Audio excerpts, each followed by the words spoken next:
So I started offering the daily satsangs at the end of March, and I thought maybe I'd do 10 of them or something like that, expecting, some people to be interested for the first few days, and then a lack of interest after 4 or 5, 6, 7, 10 days. And to my surprise, the numbers have been fairly consistent. I think we get maybe 180 to 200 people sometimes, with an average of maybe 170 or 180 people a day for what must be now over 50 days. And so I have to say that surprises me. And yet, I remember the time when I would go to Mumbai to see Ramesh, and so sometimes I would go for 1 week, sometimes 3 weeks, sometimes 5 or 6 weeks. I say the average would have been 3 or 4 weeks, and in the times I was in Mumbai, 16 visits I think it was over 4 years, more or less every 3 months for varying degrees of time, but on average 3 or 4 weeks I would say. I never missed a single satsang, because each morning I felt like there was no other place that I would rather be, and there was never a question. Wasn't sort of, I didn't have to think about it. It was just a given that that's where I was going. It was actually the highlight of the day. And so thinking about this gives me a different perspective, because sometimes, I imagine that there's no reason for people to keep tuning in, and then I remember my experience, and I must have gone to, over 500 daily satsangs in Mumbai. And Ramesh was essentially saying the same thing, more or less, at least 45 minutes of each talk was pretty much laying out the framework. And I realize it's very, very important for a consistency to be there. And sometimes I think, how shall I approach it today a little bit differently? And in a way that can be powerful, I guess, because it can maybe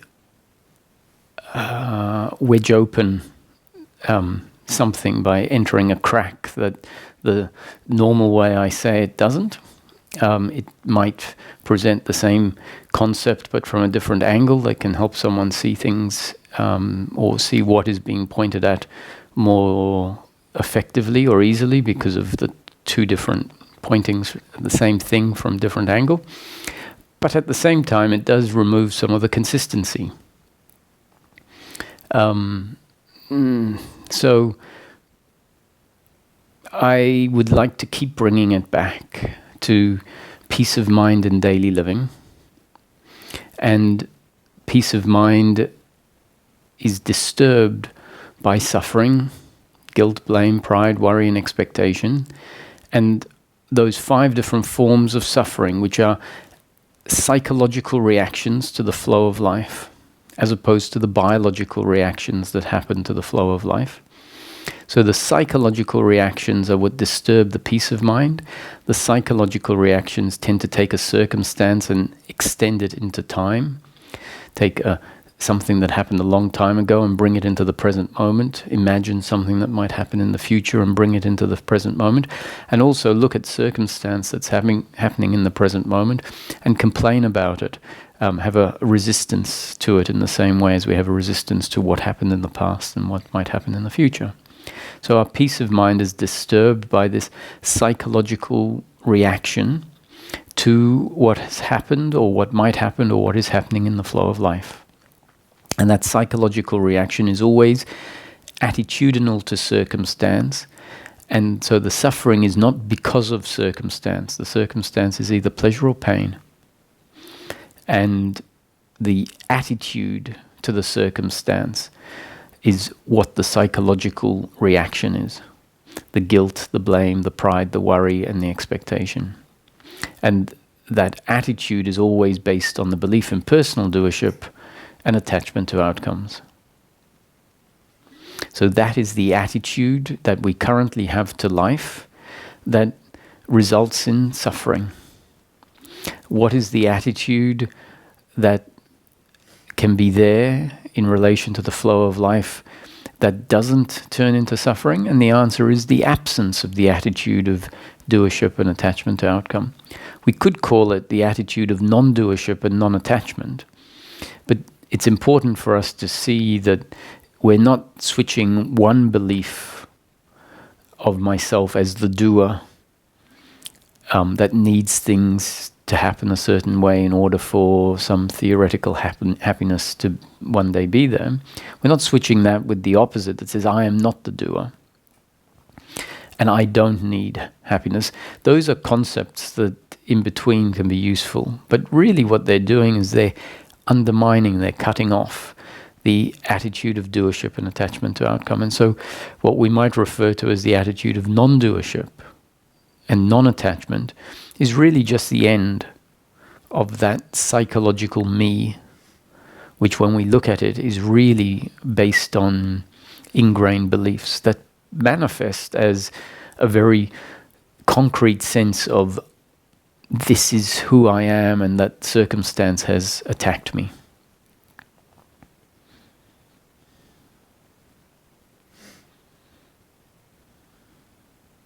So just going back, I had a point of mentioning the fact that I'm surprised by the number of people watching.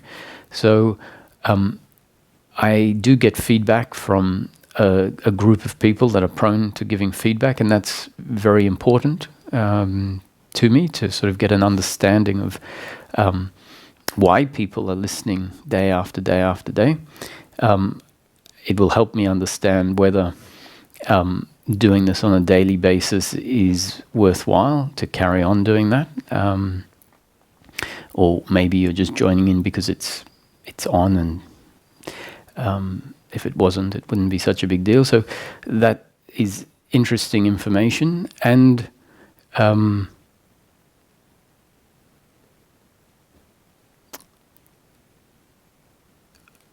well, I don't know. I was going to ask something else, but it's not coming to me right now. So we'll go back to what I was talking about.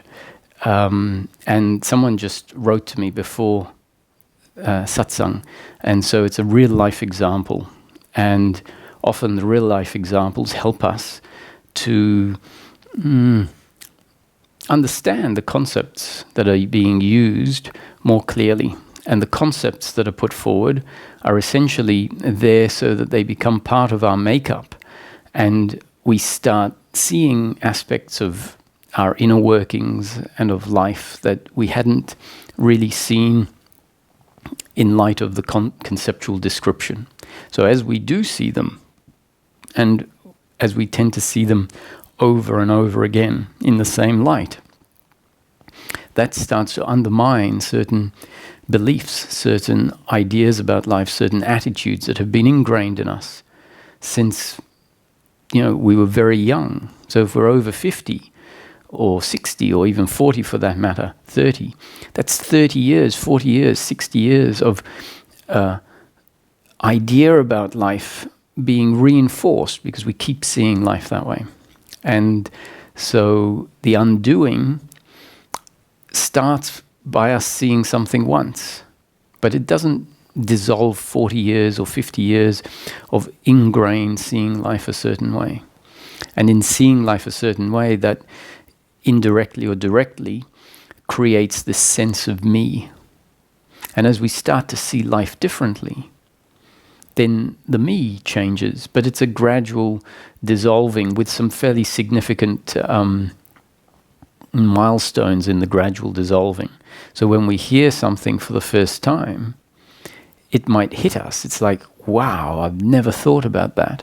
And that can be a big shake-up to the belief system. So the first time we get something is not necessarily, 1/100th of the undoing of the idea. Let's say we see it 100 times. The first time might undo 25% of it because it sort of shakes up the system. It shakes up the belief because something new has hit. And then there can be some secondary insights or tertiary insights that happen down the track that are sort of build on insights to the initial insight that happen after it's seen time and time again, and maybe we start thinking and some new pieces of the puzzle fall into place. And what I'm talking about here can be in relation to one particular part of the teaching, can be in relation to expectation, could be in relation to the flow of life being pleasure or pain. It could be in relation to peace of mind being the absence of suffering and not the gaining of pleasure, or happiness being that sort of being something very specific, i.e. peace of mind. So the same workings can happen in relation to many strands of our understanding. And as one strand tends to get developed, simultaneously other strands are being developed. But it's not linear. They don't all develop at exactly the same pace. We might get one piece of the understanding and get it to 60, 70% understood, and some other part might be at 20%. And then the understanding on one strand of the conceptual framework might sort of stop for a while, and the one that's at 20% might go for a big run and might actually get to 80% understood, and some of the others. So there could be 6 or 7 or 10 different strands becoming more filled out simultaneously. And the levels of each strand go up according to our destiny. And so it's not about, the strands being numbered 1, 2, 3, 4, 5, 6, 7, and 1 goes from 0 to 100, and then 2 from 0 to 100. It's not about number 1 going from 0 to 10, then number 2 going 0 to 10, then 3, 0 to 10, and so on. It can be number 1 can go 0 to 50. Then at the same time of it going 0 to 50, number 2 would be building up to 30%. Number 4 might be at 60%. And so there's a jumping around. And eventually the understanding starts really filling out across all the different components of the understanding. So that's why I say it's a gradual process, and it requires us to keep seeing life a certain way, which is one of the reasons why I would suggest to someone, if they feel like sticking to one teaching, and it doesn't have to be this teaching, but it can be any teaching that you feel like sticking to, it can be very beneficial because of this repetitive information that is consistent, because each teaching will tend to focus on a certain perspective and deliver fairly consistent messages. So that gives us the opportunity to absorb something and keep hearing it over again, keep thinking about it, hear it again, and know that we've heard it before. That might inspire a particular thinking about one section of the teaching on a particular day or particular week, month. Now that's not to say, because often I make a statement like that, and then surprisingly people say, oh, you said that we should stick to one teaching. No. I can see how it can be beneficial to stick to one teaching. I also see how it's very beneficial to listen to several teachings, because they can dovetail into each other and they can complement each other. There are going to be some teachings that we listen to that sort of contradict each other, and if we can't reconcile where the common ground is, listening to some teachings simultaneously could actually be very confusing. And we don't really know which ones go together and which ones don't. So this isn't really about an instruction that says, you should or you shouldn't, and these are the ones that go well together and these are the ones that don't go well together. It's an explanation that says it does make sense to stick to one main teaching. And it also makes sense to jump around a little bit and try and get a feel for what the common ground is. And as we listen to different teachings, we might start to realize that there is a common ground, and that can start to emphasize what is really important to focus on. So coming back to the example that was given to me just before satsang. And so someone said that they were getting a lot of benefit out of seeing the daily satsangs day after day after day after day. So I think that was what inspired me to mention that it's interesting to get feedback on this topic. And they felt like the understanding was really going in deeper and deeper. And yet, yesterday, this person found out that her daughter had used her credit card to order some movies. I don't know what sort of movies. Disney movies, let's say. And the feedback was, I thought that the understanding was going really deep, and yet this happened, and I exploded, and got very angry with my daughter, telling her that this isn't the way that things should be done. And the good news was, the feedback is that she could see how the interaction between the daughter and herself was based on this doership and attachment to outcomes.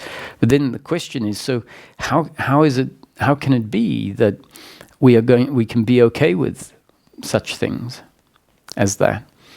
And the answer in simple terms to me is that we have to be able to start to see that the flow of life is circumstance and outcomes.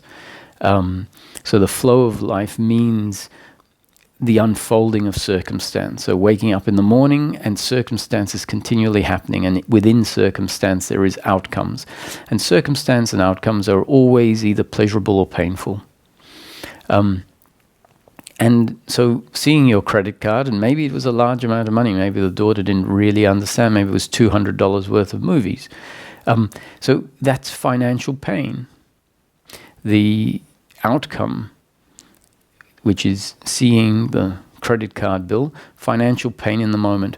Now, deeply ingrained in our system, in the psychological identity that has formed because of just the natural evolution of humans growing up in this experience of life, has ingrained in us the belief that outcomes are very significant to my existence, very significant to who I am on a level of completeness, really on a level of my happiness, essentially, because completeness and happiness are related. There is this deeply ingrained belief that says my completeness, my happiness, is dependent on circumstance, which really means a deeply ingrained belief that my happiness, my completeness will one day be there when life is pleasure, pleasure, pleasure, when life looks a certain way.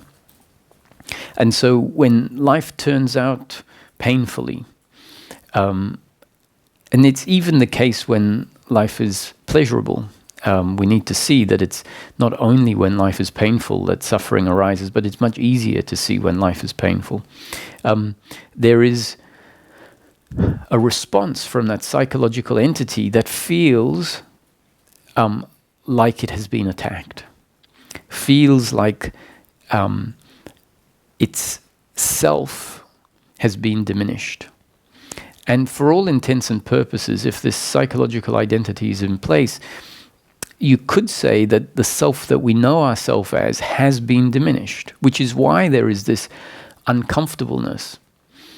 The sense, the feeling in a concrete way is, I am not complete anymore, and I'm not complete because you are making me incomplete. So it's like the other is seen as the cause of our unhappiness, our incompleteness. So it is the relating to circumstance and the other as an attack on who I am at a fundamental level of existence and completeness. And we can't do that differently. It's not a failing to have that reaction, that circumstance is an attack on who I know myself as. It isn't a failing because that identity is in place, and that identity has to react according to its makeup and the circumstance. So the example that I sometimes use is to look at the human being and the circumstance as two chemicals. And the chemicals come in contact with each other, and depending on their specific makeup, when certain chemicals come into contact, there's either no reaction, an inert reaction, or an explosive reaction. And the chemicals don't have a choice. They don't choose over how the reaction happens. They don't sit down and have a conference as to how they're going to react. The reaction is an impersonal and automatic happening based on the particular structural makeup of the two chemicals. And so the human being is like a complex, very complex chemical. And the environment essentially is the environment that the chemical is in. And so you can replace two chemicals for a chemical and an environment. So you take potassium, for example, and you put potassium in water, and there's quite a violent reaction. Actually, is it... yes, potassium in water. There's quite a violent reaction. And the potassium doesn't choose how it reacts. It's a result of the water, which is the environment, the circumstance, and the specific makeup of the potassium. And the same with magnesium. If you heat magnesium, it burns very brightly because the heat is the environment, let's say, so the heat is the substitute for the other chemical. Or you put two chemicals together and there's a specific reaction. You can put acid and baking soda together and they will neutralize each other, but the neutralization process creates a lot of action until the neutralization happens. So the human being is a very complex chemical, let's say, with specific characteristics and property, and the environment is a very complex environment.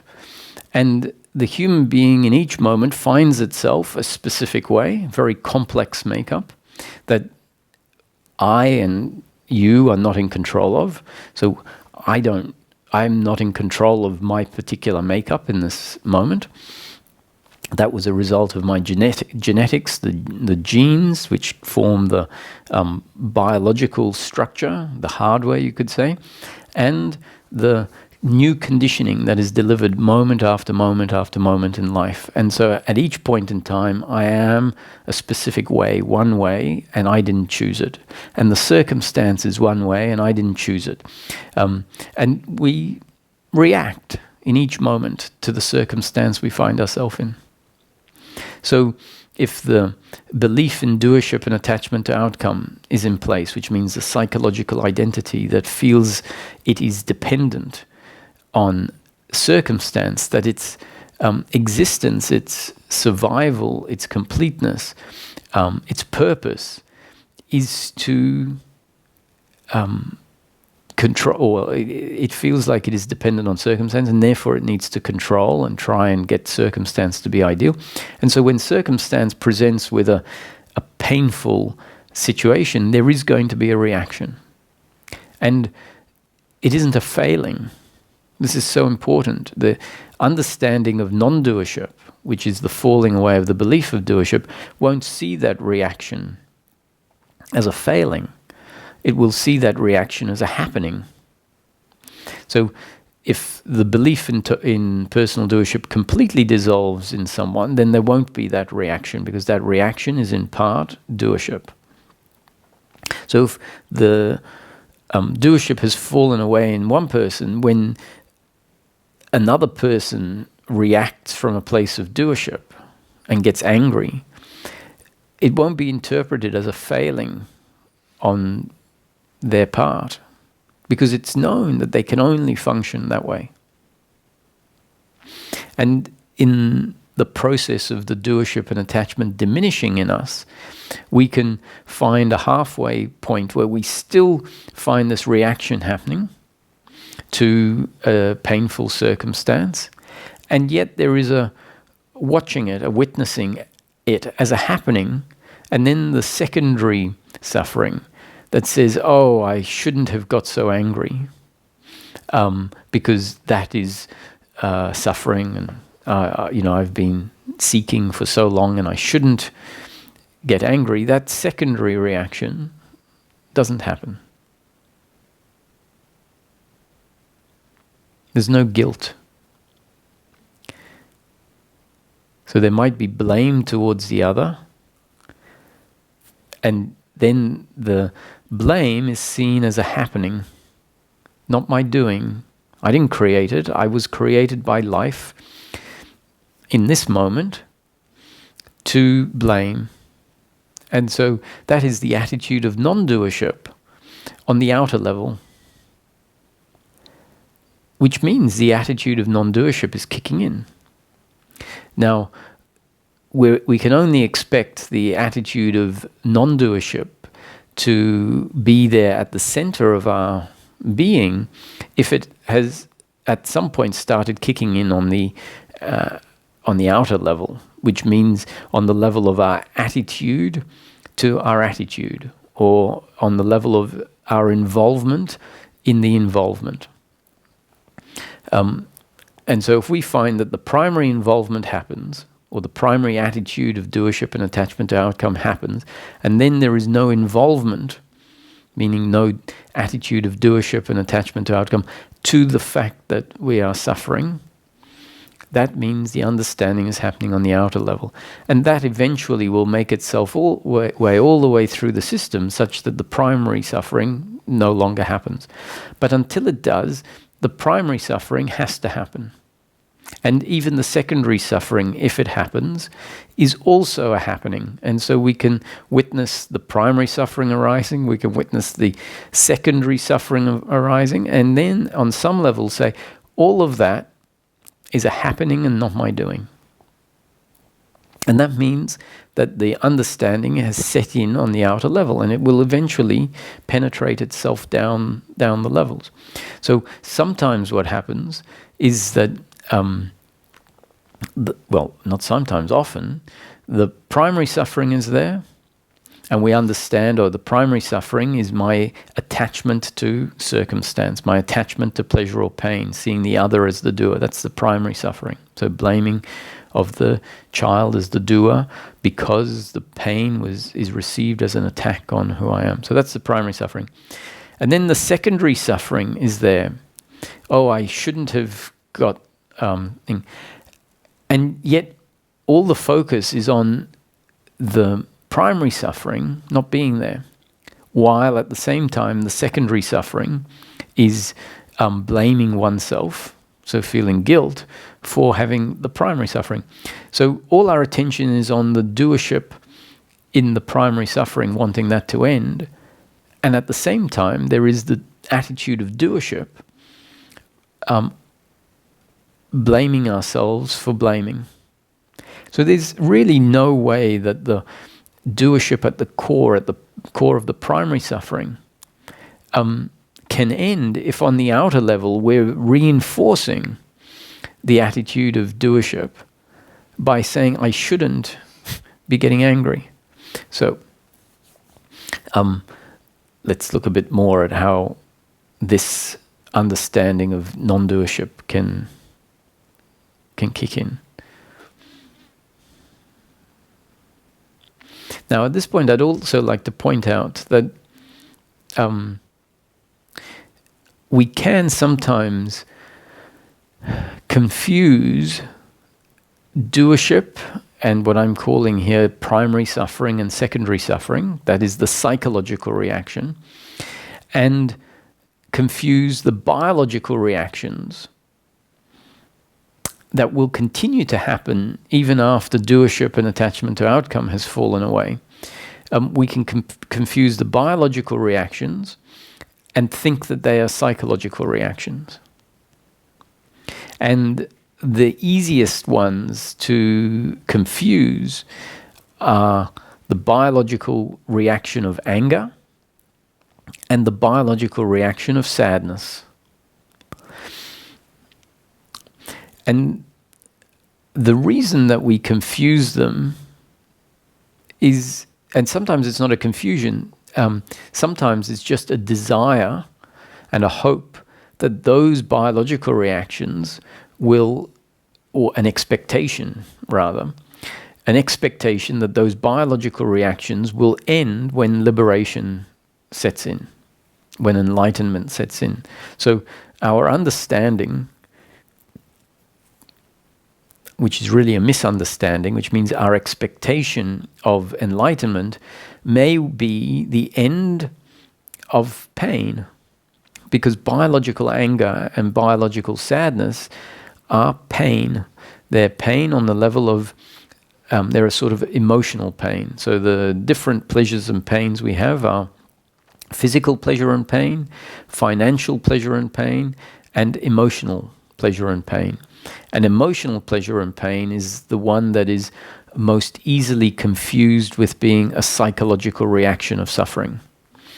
Physical pain is quite easy to see as physical pain, and then we can see the psychological reaction to the physical pain.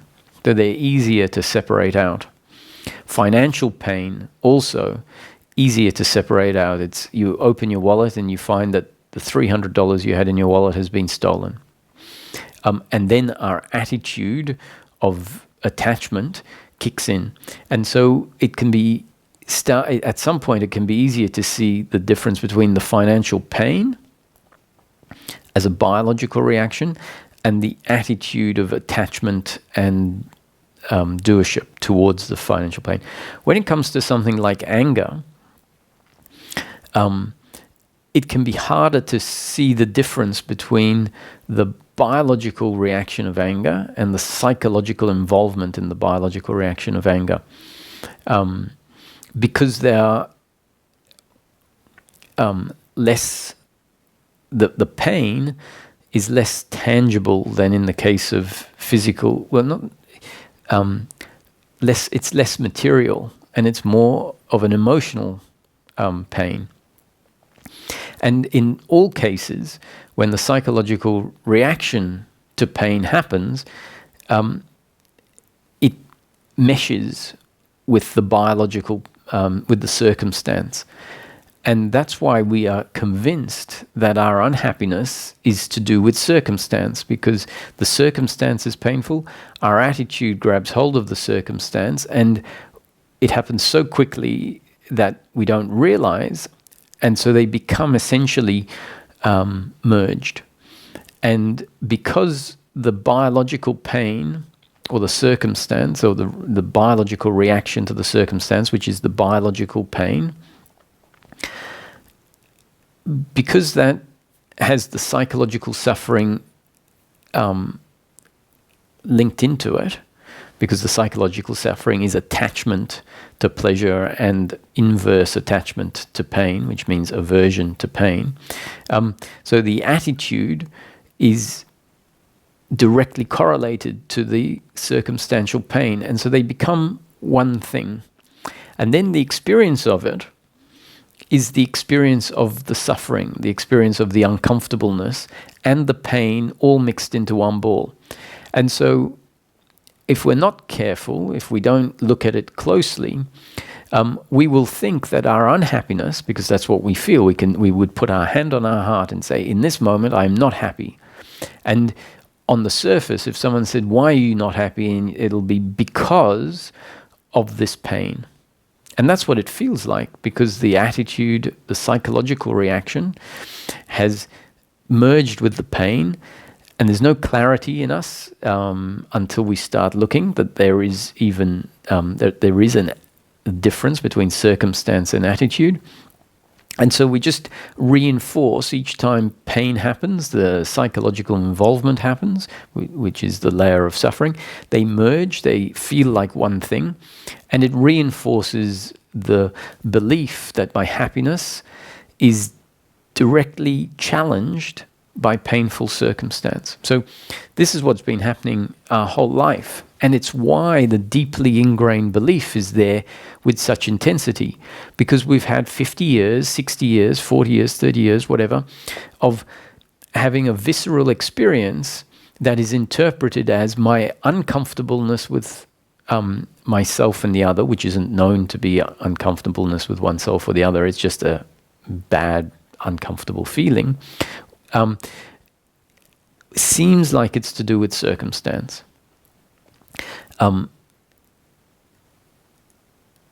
So we essentially become convinced that when things are bad, there is this unhappiness, and when there's no clarity, it's assumed that the unhappiness is circumstantial. So there are teachings that will say something like, circumstance is not in your control.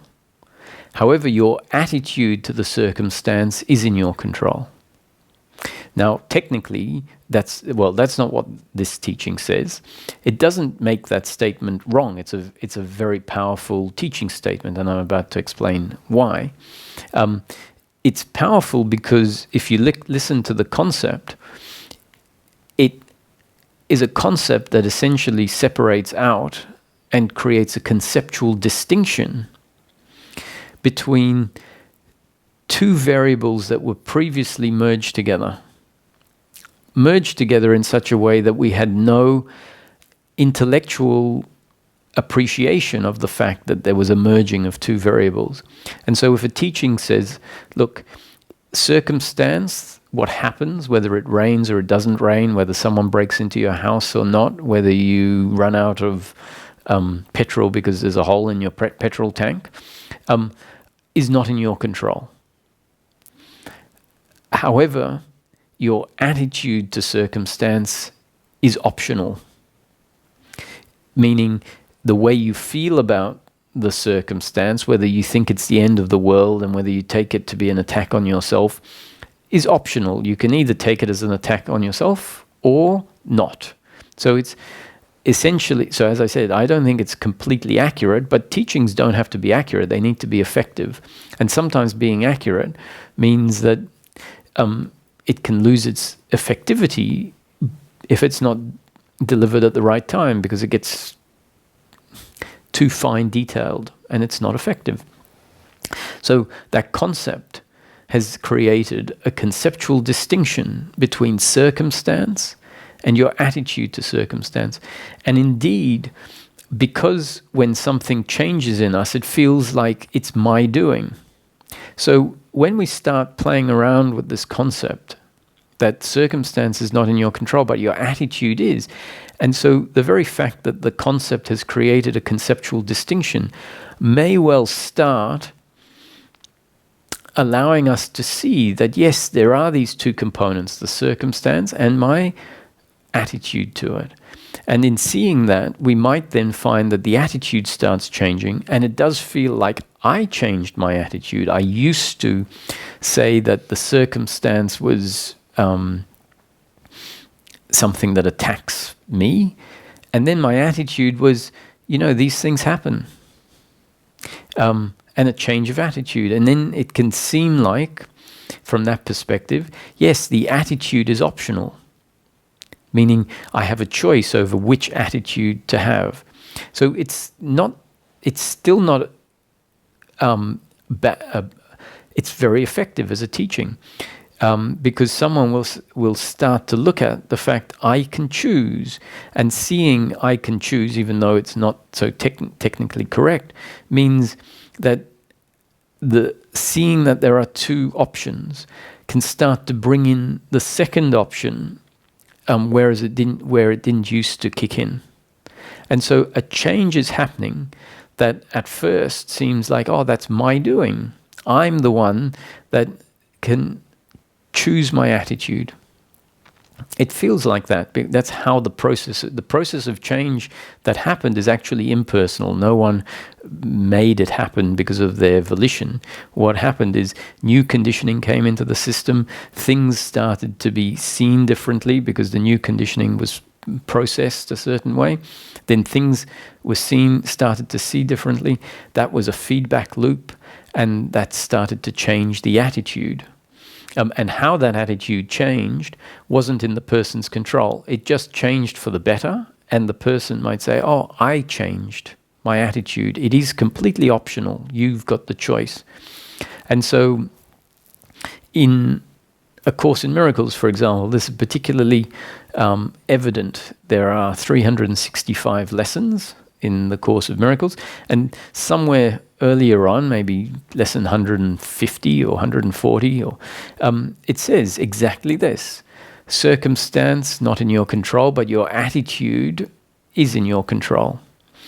And then somewhere further down, like lesson 250 or something like that, meaning giving lots of time in between that insight,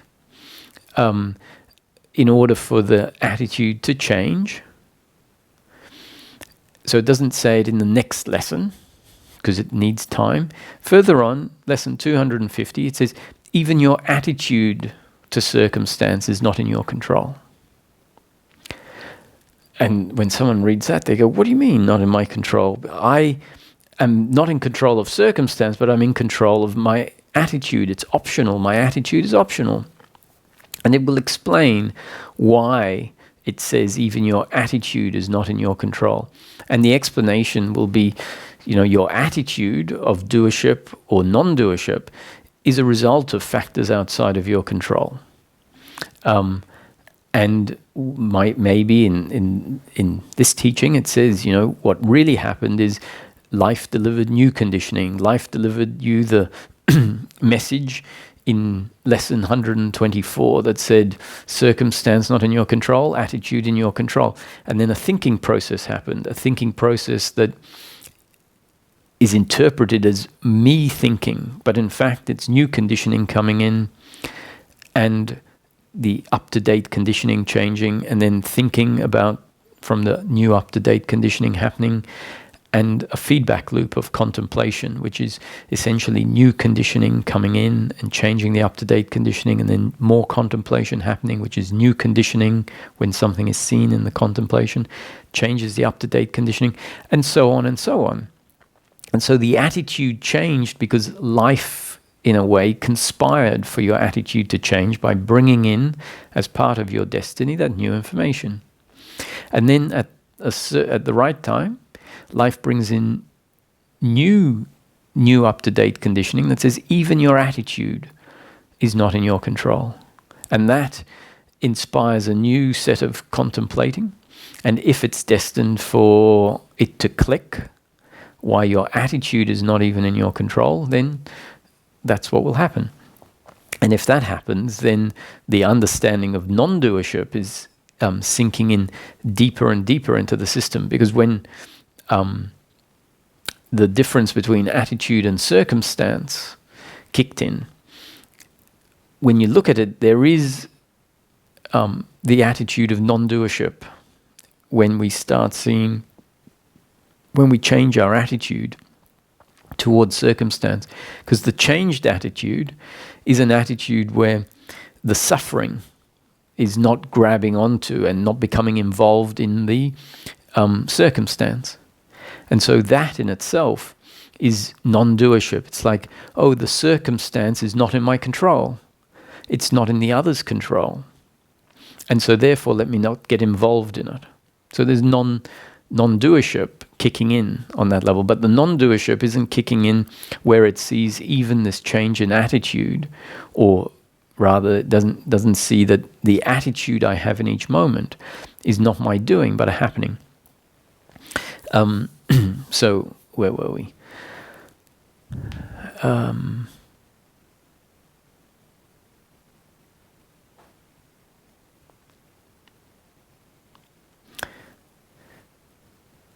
So we were talking about the example of finding ourselves getting angry with a situation, and I brought in the notion of biological reactions of anger and sadness, and how sometimes the biological reactions are interpreted as psychological reactions. And so it's important to understand that the biological reactions are part of circumstance. So the anger, when anger arises in its pure biological form, is part of the circumstance. And because our development from a young age brings in this attachment to pleasure or pain, to circumstance, which means to the anger, they merge. And so teachings need to come along that help us to unmerge what was merged and couldn't be seen as the two.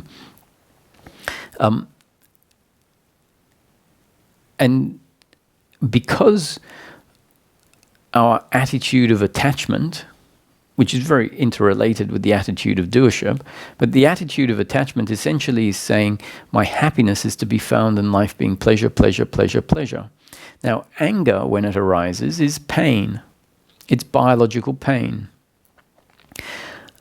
We might not have ever experienced pure anger as biological pain. Why?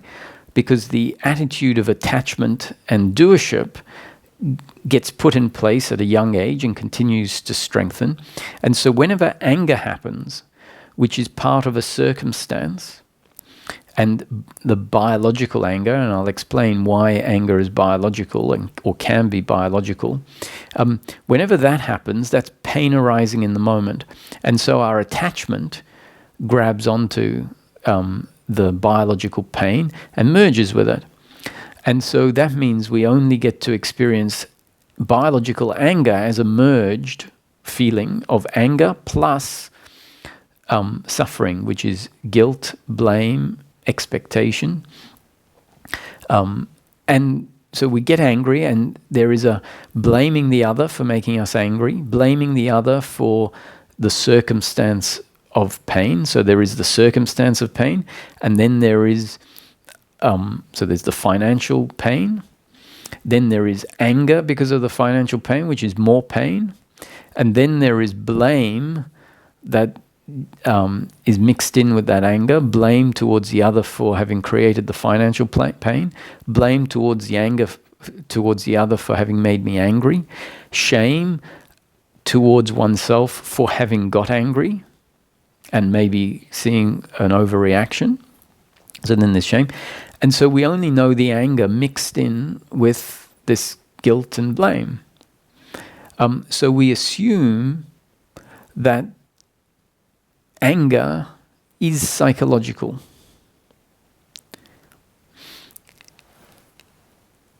Even if we aren't making that mistake, and we see that the anger is biological and not psychological, there may still be an expectation in the system that imagines that biological anger is part of what dissolves with the end of attachment and doership.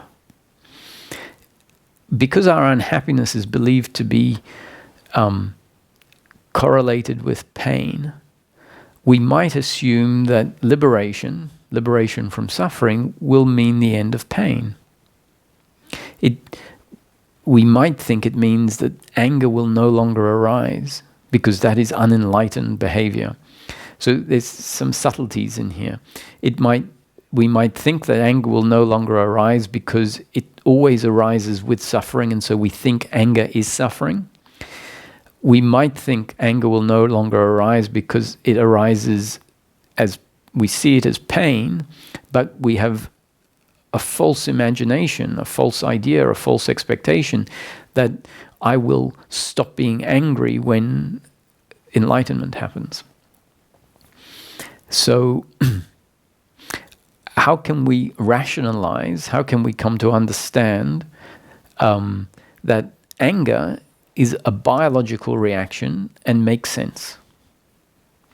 And see the difference between the biological reaction in the moment of anger and the psychological reaction of blame and resentment that extends horizontally in time. And the blame and resentment is based on attachment to the outcome and seeing the other as the doer, and thinking and believing that the other could have done it differently, and seeing oneself as the doer and thinking, I could have done it differently.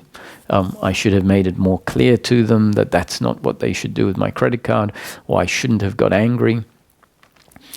So we need to be able to see the difference between anger and blame, because the two tend to get merged together. And we have to understand why we might make the mistake thinking that anger should fall away. And it's an easy mistake because on the surface, it seems like it should. When we talk about the end of attachment to outcomes, we imagine, okay, if I'm not attached to an outcome, then who cares if my daughter uses the credit card, which is just an outcome? That's what we might think. No attachment to outcome. So who cares? So we need to see why that's not what attachment to outcome means. If I say I'm not attached to my finger, as in not psychologically attached to my finger, because my finger essentially, when it is used, is part of circumstance, part of outcomes. It's pleasurable to have a finger when you need to be able to pick things up. I would suggest, or I would say, that when attachment to outcomes falls away, so when liberation sets in, attachment to outcomes has fallen away. Now that doesn't mean that I don't care about my finger. It doesn't mean that if someone said, well, prove that you're not attached to your outcome, that I'll pick up a butcher's knife and chop it off and go, there you go, I'm not attached to my finger.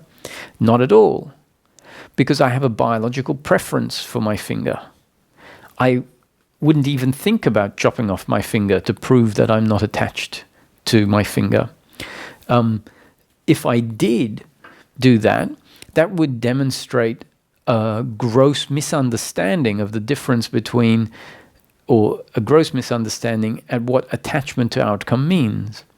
What it means is if I was in an accident in the ordinary course of living life, there would be the recognition that I have lost a finger as part of a woodworking accident in life, working with a saw or something, and I lost a finger. And I would accept it as destiny unfolding. I would accept, which really means just understand that that has happened, that it happened because of the circumstance and the way I was in the circumstance, which means I might not have been doing things safely, but I wasn't doing things safely because my genes and up-to-date conditioning essentially assessed the situation and said, do it this way. It assessed it and said the best outcome is going to be doing it this way. And so my genes and up-to-date conditioning clearly got it wrong. It thought, oh, that's not going to be a problem, and it turned out to be a problem. Finger was lost.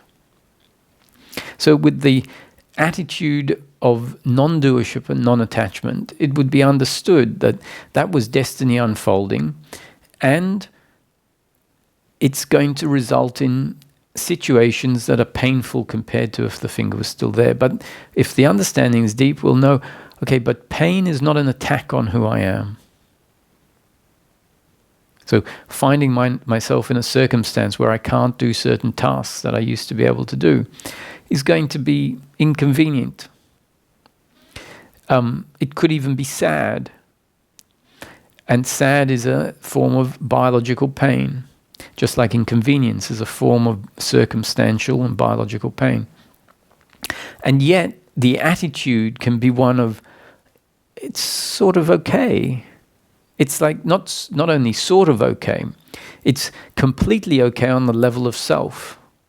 Because, after the situation is being dealt with, you can rest, close your eyes, or you don't. It's not about closing your eyes necessarily, but maybe it will demonstrate to us more. And here I am, like the I, the pure I, not the me. Psychological me, but the I, the essence, the existence, is here still, exactly like it was 2 weeks earlier when the finger was still there. And the smile can come to our face and go, circumstance doesn't touch who I am. And so if the thinking mind isn't present, if the thoughts about what this means for the future and regret about what happened and blaming oneself, blaming someone else who maybe didn't put something in place the way that they should have, which was part of how the accident happened. If none of that's there, which means, as I was saying yesterday, we are being nobody, which really means the absence of the somebody that is keeping those stories alive, then we find, here it is. And I'm sure that this is what is spoken about when people in very extreme situations in history have found themselves at peace, realizing something very profound in circumstances that are really unfortunate. They touch on a part of us that is there. It's always been there, but it hasn't been where we've been grounded, because the psychological me is forced to get involved in circumstances as if it's an attack on who we are. So, and in those profound moments, the sense of self is experienced in a way that is not the integrated, stabilized way. It's experienced in a way that is so radically new that the sense of contrast creates a large part of the experience. And in time, we can remain connected to that, which really means finding us free of that other thinking. The sense of the connectedness is less important as part of the experience. It isn't really, we say connected to oneself because as a figure of speech in a way, which really just denotes the absence of thoughts that create a sense of disconnection from the peaceful part of us. So if we've got thoughts that are creating suffering, it in effect is a disconnection from peace. And so connected to oneself really means the end of the effective disconnection. That falls away. And so then connected is less about being connected and more about not being disconnected. And so that maybe helps us to realize that the peace and the feeling that is being talked about is not some profound sense of connected to self. That is what it feels like in the awakening moments. And if we keep thinking it's about that, we'll keep craving this profound state and sense.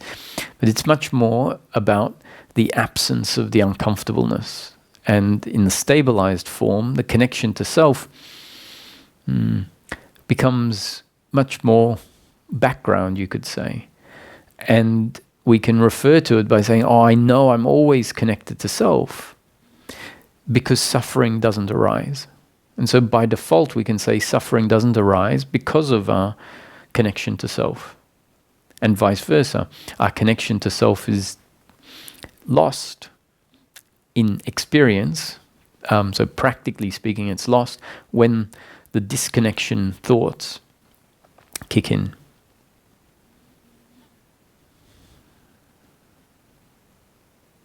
So we were talking about why it's important to be able to understand how biological reactions in the moment are not the same as attachment to outcome. So we were looking at the example of finding out that this has happened with the credit card. Your child has used the credit card without your permission, and why anger can still arise even if liberation has happened, even if the belief in doership and attachment to outcome.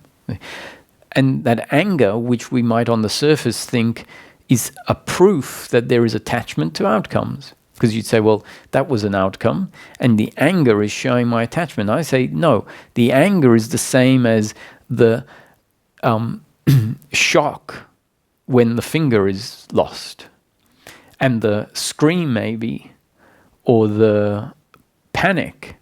It makes complete sense.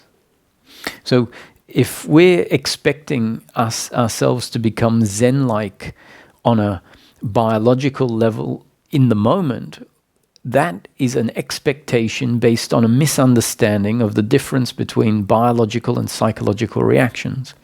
So we often pretend or try to mimic what we think enlightened behavior is, and that mimicking of enlightened behavior is actually often suppressing biological reactions that are meant to keep happening because they make sense, they're biological. And so our expectation of what equanimity is, and equanimity refers to the internal peace that exists horizontally in time after the event. So the internal peace means no story about what happened. And that's the equanimity that's being spoken about. So Nisargadatta would get angry often in satsang. He had a short temper. And that's an example of biological anger arising. But in the next moment, he'd laugh with the person he was angry with because he didn't carry the biological anger horizontally in time where he said, you made me angry, I hate you. That wasn't there. And so it can start to become clear to us, of course, the circumstance demands a biological reaction. In the same way, if one's finger gets lost, cut off, there's going to be, it's not a pleasant situation. So, I hope no one ever thinks that I say there's no attachment to outcomes, and so I don't mind how I get treated by people, or that's not the point. So this non-attachment to the finger, I wouldn't want that to happen, not at all. So I hope, God, don't think I'm saying I want this to happen. But if it does happen, it makes sense. There's a biological reaction of pain, physical pain maybe, shock, and that makes sense.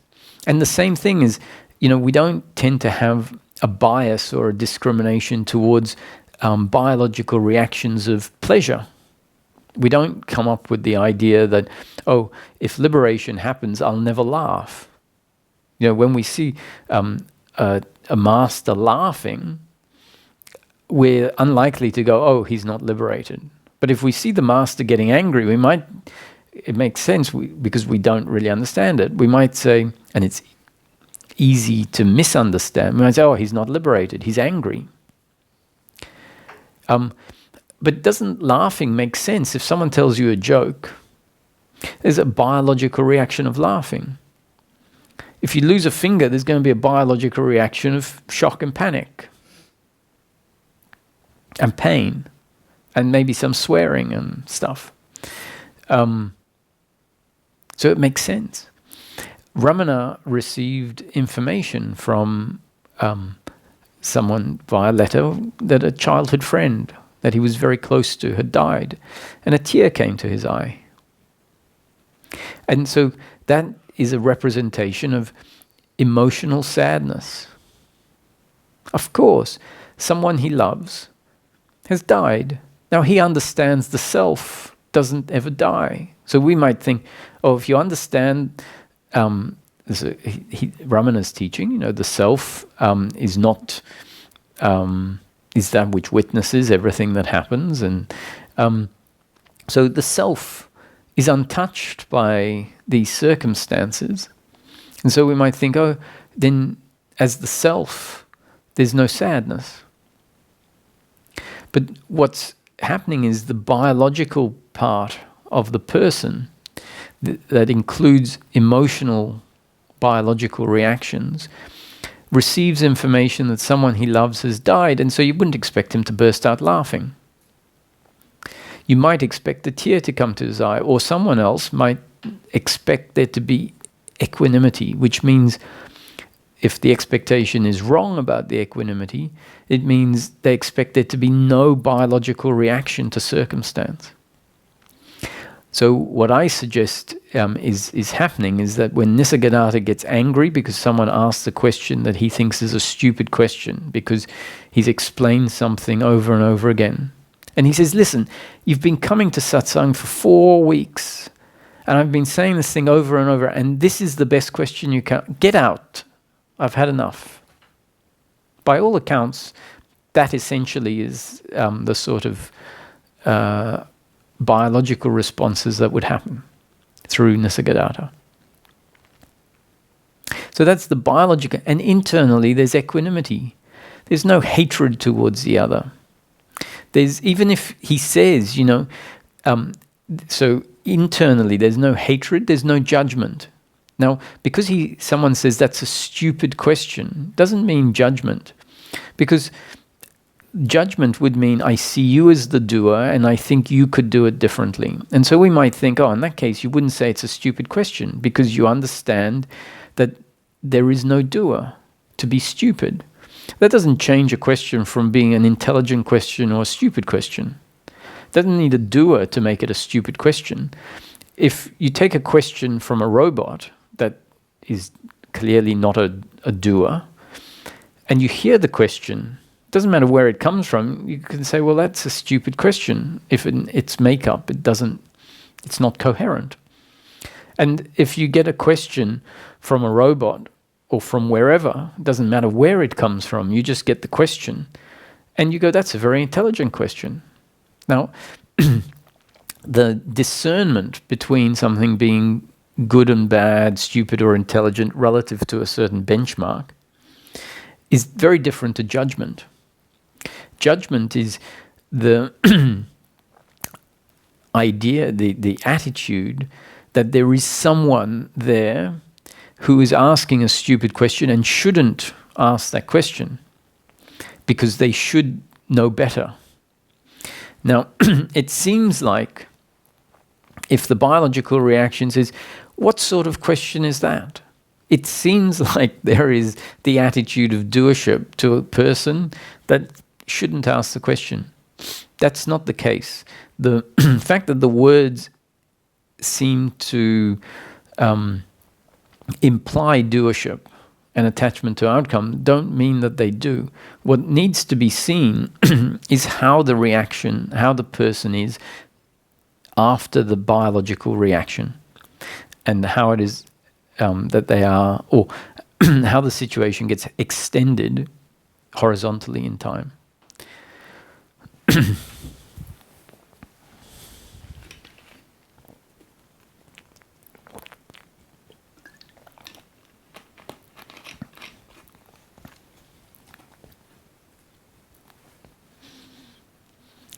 And what's important is an internal experience of all of this.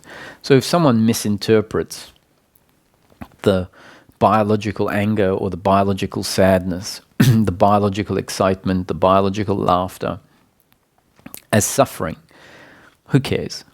Right? Because someone else interpreting as that doesn't change it into suffering. If it is suffering, then it's disturbing your own suffering. It's disturbing your own peace. If it is just a biological reaction, it's not disturbing your own peace. And in the end, we have to realize this is about our own inner self-confirming peace. And so it starts to become more relevant for us to just be honest with ourselves, to see things clearly for ourselves. That's where our focus should turn inward, to see what is going on for us. Because our peace, which is our happiness, is a result of what's happening inside. It's a result of whether the suffering is happening or not. And if biological pain, biological anger is part of your makeup, then you're going to get angry regularly. That anger may not be accompanied by blame or shame.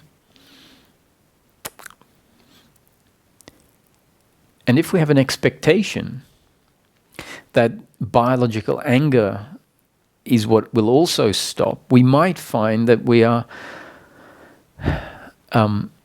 involved in the biological anger, thinking that it will stop, when in fact it's never destined to stop. And as soon as we realize that, our involvement in biological anger can fall away.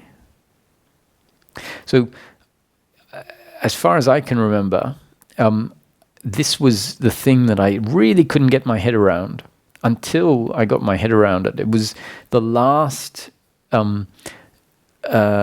confusion that kept persisting, kept bringing in suffering, kept allowing the flip-flop to keep happening.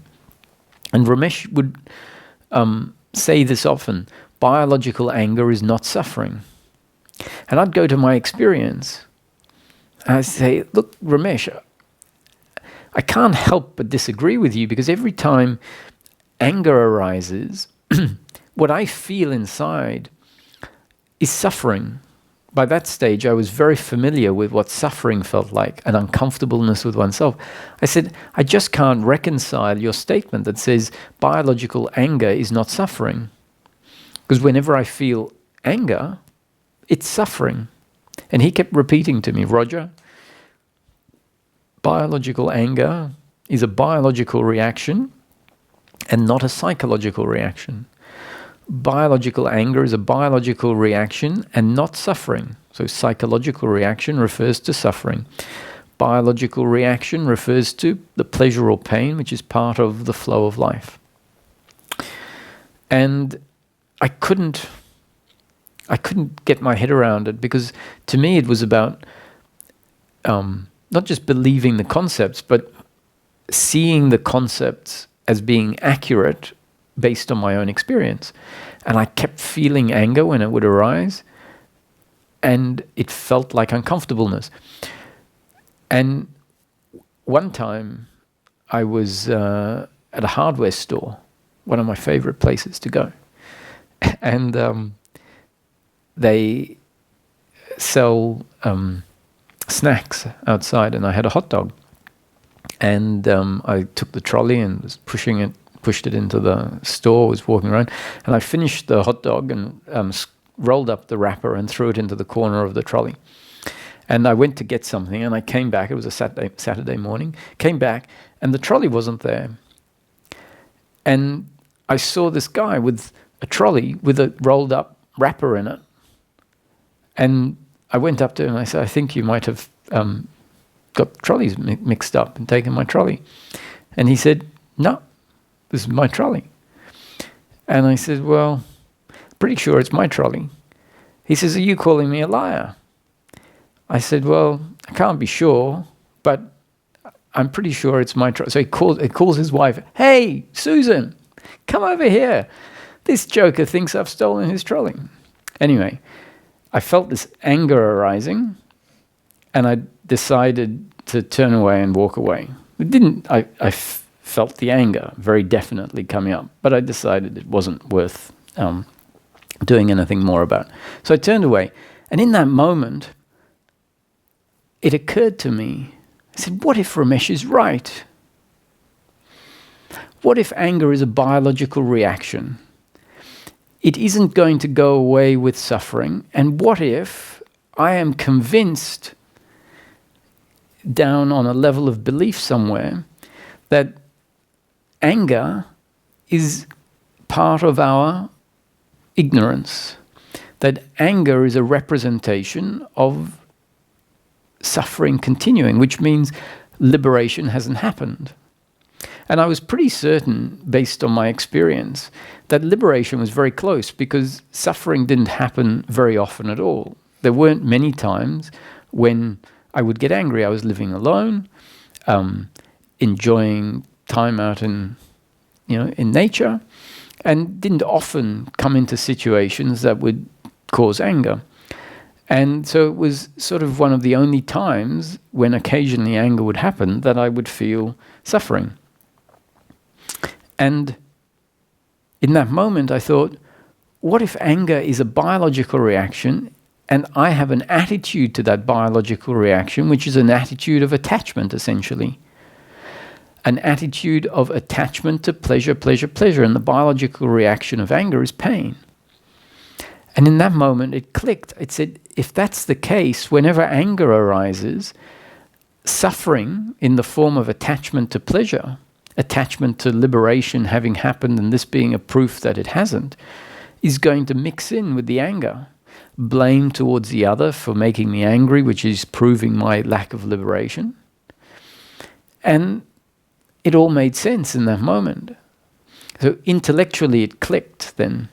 And it was 2 weeks later that I was taking my dogs for a walk, and my property adjoins onto a national park or a forest, state forest. And at that time I had to carry the dogs over my fence because I hadn't built a gate. And the top layer of the fence is barbed wire.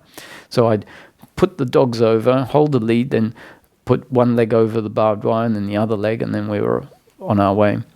And so I did this, got my two dogs, and they're big dog. They were 40 kilos, 100 pounds.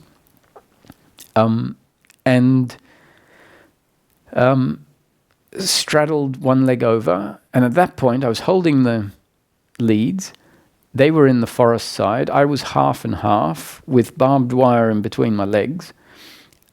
And some kangaroos went bouncing past. And the dogs, I was looking at them, and the dogs saw the kangaroos. And in an instant, I saw exactly what was going to happen.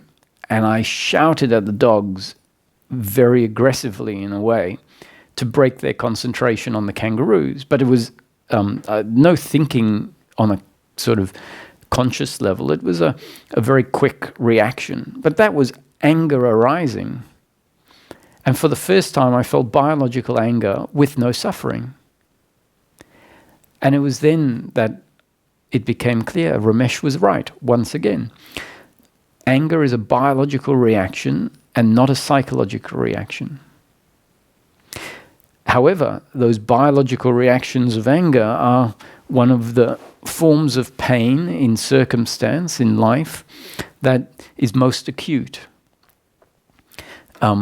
And so acute pain is going to inspire suffering if the understanding hasn't dissolved the misunderstanding. And so often we've only experienced biological anger with its accompanying suffering, which means it feels like suffering. So hopefully this explanation has unfolded what is a critical part of the teaching, to be able to see the difference between circumstance and pleasure and pain of circumstance. And included in circumstance is the biological reaction of the human being, because the human being on a physical level, on a form level, is not separate from circumstance. And so the certain reactions in the body are biological. The financial pain is a biological reaction. The physical pain is a biological reaction, and the emotional pain or the emotional reaction of anger and sadness are biological reactions. And we need to start seeing them as that. We also then need to see how our attitude of doership is heavily involved in circumstance, especially pleasure, especially pain, but also pleasure. Remind me to explain how even when there is pleasure, well, I'll do it now, even when there is pleasure, we will still suffer because we'll be worried about what it's going to be like when the pleasure ends. We'll be thinking about the future with that potentially doesn't have pleasure. And that thinking towards pleasure disturbs the potential for us to enjoy the pleasure fully, because there are layers of suffering on top of the pleasure of the moment. And even when we receive pleasure, because we expect it to deliver something that it can't, peace of mind, we are going to be inherently uncomfortable with the pleasure because it isn't satisfying us in the way we expect. And so this attitude of suffering is going to be there regardless of whether the circumstance is pleasurable or painful, but more so when it is painful. So now, hopefully, this is showing us the difference between the biological pleasure and pain of circumstance, showing us that there is our suffering on the layer of our attitude to the circumstance, explaining that our attitude is also a happening as a result of our genes and up-to-date conditioning, the same as the biological reaction. So that means we might be able to find an attitude of non-involvement in the primary suffering when it happens, understanding that, yes, in this moment, life has shaped me to include the belief of personal doership and attachment to outcome. So circumstance is going to be a certain way. There is going to be a reaction of uncomfortableness, of guilt, of blame, of pride, of worry, and nothing for me to do. It may also have allowed us to see that in a situation where your child uses your credit card, anger can arise at a recognition of the circumstance. It's like, no, this is not acceptable. You can't use my credit card. In fact, that's you're punished for the day. I'm sorry, but you have to learn what is right and wrong. So that can be the biological reaction. And attitudinally, there is the seeing of the circumstance. So that biological reaction is not involvement in circumstance. That is not primary involvement. That is the biological reaction. The primary involvement would be if the biological anger includes the seeing of the child as the doer and thinking that life shouldn't have turned out this way. So the telling the child, you have to understand you can't do this, is very different to the feeling that this couldn't possibly have happened. This shouldn't possibly have happened. It's the same as the finger situation.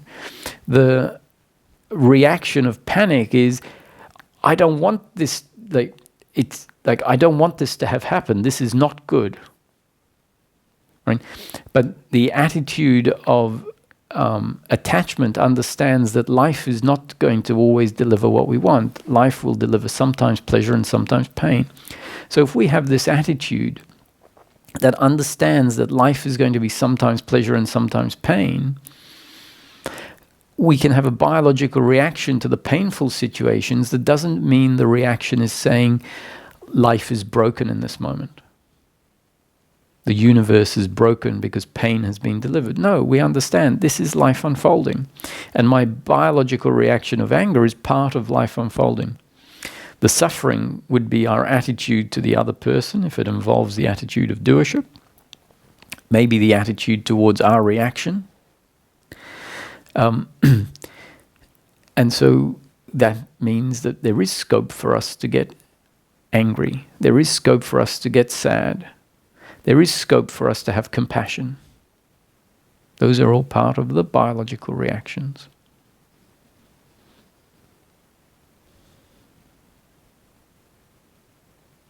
The example Ramesh would use to demonstrate the biological reaction and how it's going to be different in each person because they have different genes and up-to-date conditioning. And even the same person will have a biological reaction that might be different from one day to the next because their makeup and the circumstances different from one day to the next. So the example Ramesh would use was one that applied to Mumbai in India. So a group of friends, visitors, foreigners are in a taxi, 4 friends, or maybe 3 friends and a local Indian person that lives in.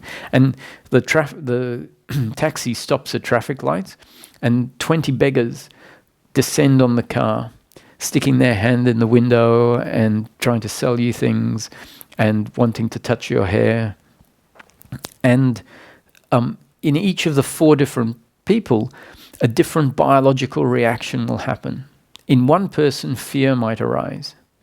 In another, curiosity might arise. In another, anger might arise. And in the 4th, compassion might arise. And the point is, especially towards the compassion isn't the right one. Compassion is one out of many different potential biological reactions that can happen. Fear is not the wrong one.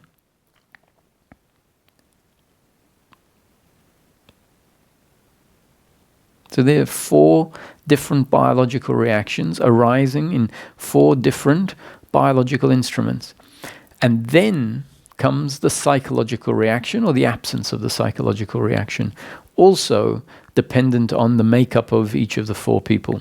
So the one that was compassionate might say, look how, to themselves, look how good I am. I'm compassionate, and that guy over there, he got angry. He has no heart, and frankly, he's not a very nice person. And he should be different. So the psychological reaction to one's compassion and the other's anger is the judgment and the attachment to outcomes. It is fair to say another biological reaction could be to the one that got angry. Hey, listen, calm down. It's okay. This is normal. They live in different circumstances to us. This is how they need to survive.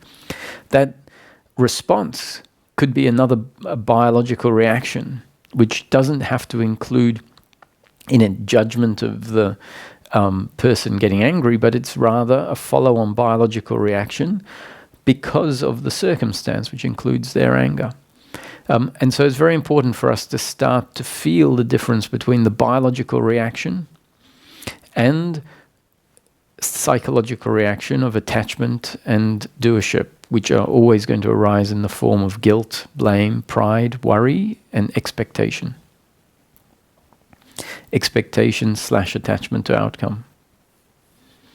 Attachment to outcome is this, so we can have an expectation of how we would like things to turn out, and that is suffering because we're looking into the future and imagining a future that doesn't really exist, that's getting in the way of us enjoying our very simple existence now.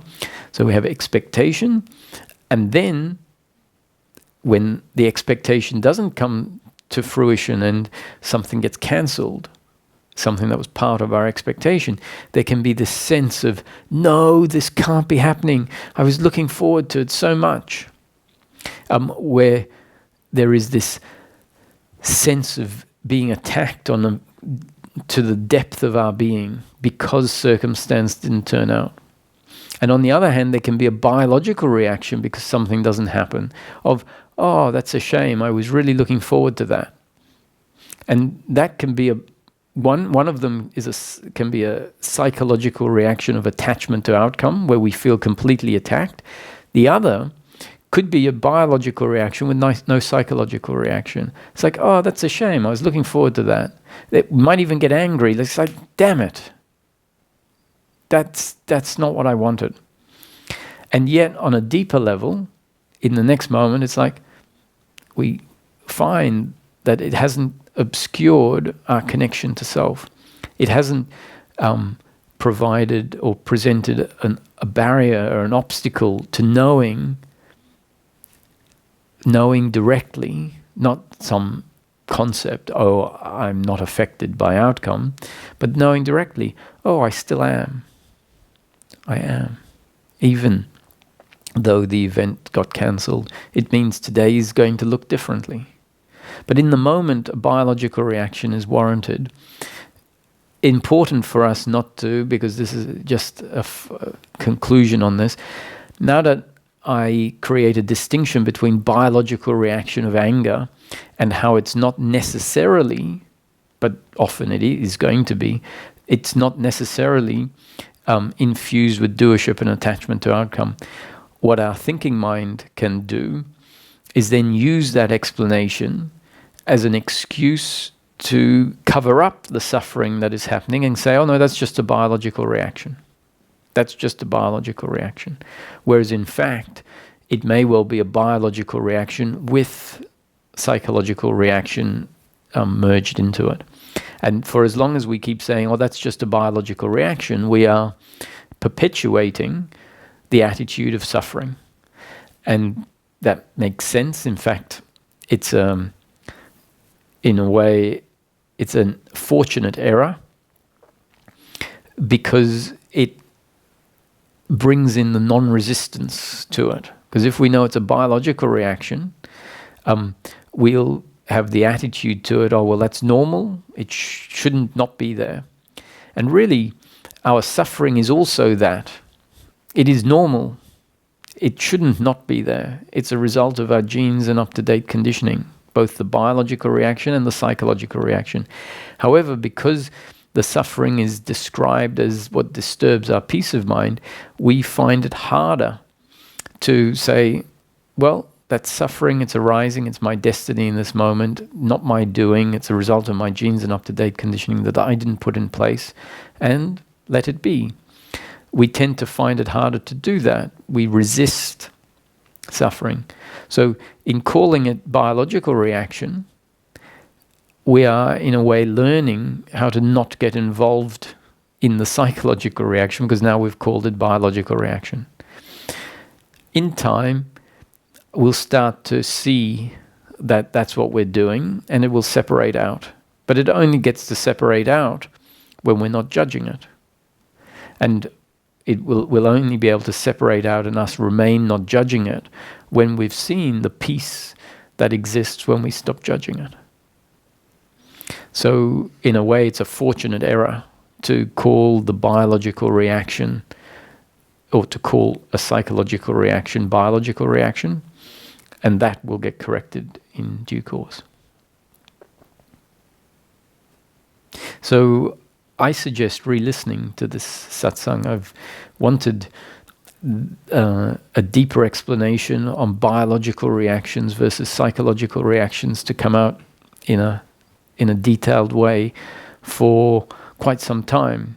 It's so crucial to the teaching that maybe mark this down as a satsang to revisit. And another thing, just briefly, that I have said before, and I take it for granted, I guess, but when I say it, I realize that a lot of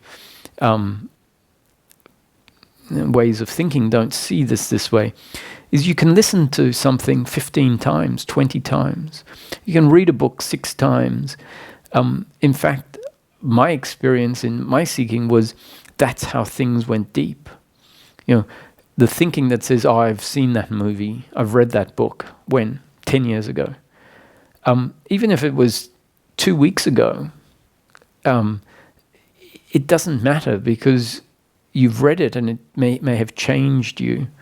And if the urge is to read it again, the thought might say, oh no, I better find a different book I haven't read.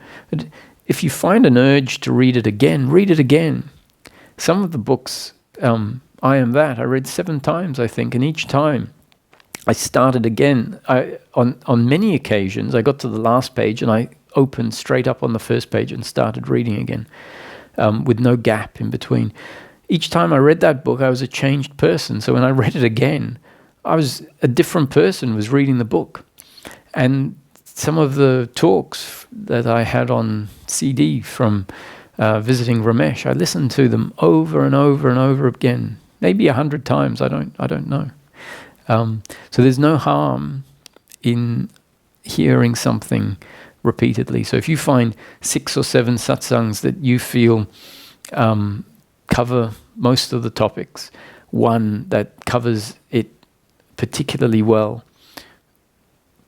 put them in a, I don't know, what do you call them, a playlist, and just listen to them over and over again.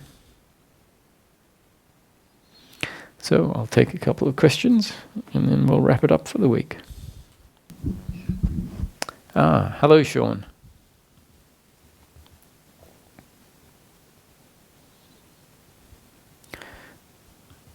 Hi, Sean, you there?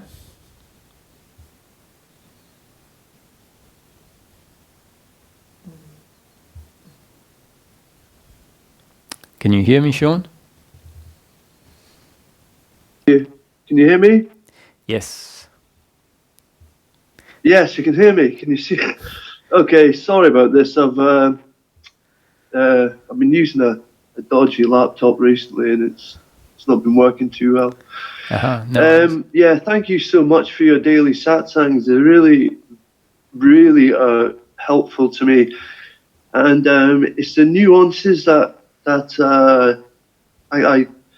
I'm picking up on now that maybe I overlooked before. Thank you. This one thing is, I can't help but think you've done so much work, and you try to, well, you deliver it in a way which is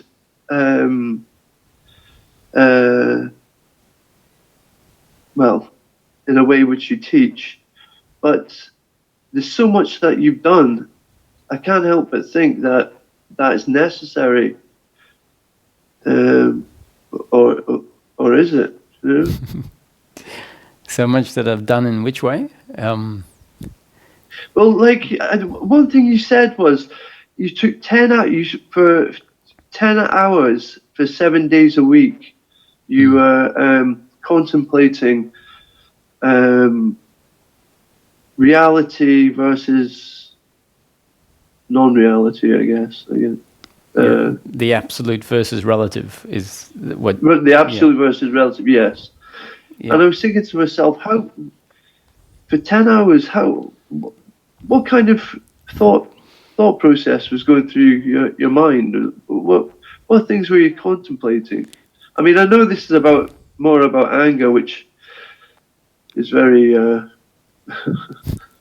very pertinent to me. But yes, if you could just answer that, please. Yeah, well, it tends to be a developing thought process that I didn't, direct really, but one thing would lead to the next. So, I'd have an insight about how certain things are always changing, which was one of the definitions that had, really struck me about what the relative is, that which is changing, as opposed to truth, which is unchanging. And so then it'd be an investigation of all sorts of aspects of life and seeing the changingness of different aspects of life, which it's very easy to go, well, obviously everything in life is changing. That can be the broad, generic insight. And we might say, oh, well, that's it. You've said everything in life is changing. But then we start going in, the intellect just starts looking at a specific object and understands, oh, that object is changing in this way, for example. So I remember having a thought about a bench or a table. And so the fact that it changes was applied to the table, and an appreciation that, okay, in a particular moment when you're looking at a table, it doesn't look like it's changing. Then we understand, okay, on a molecular level, it's definitely changing, it's in flux all the time. So we can go, oh, there's it changing. Whereas in appearance, it doesn't look like it's changing because the change is on a micro level. Then I thought, okay, but in 100 years, that table isn't going to be here anymore. And so it's sort of like if you have a time-lapse camera that was looking at the table for 100 years, you would see it go from something to nothing, or rather from something to something else.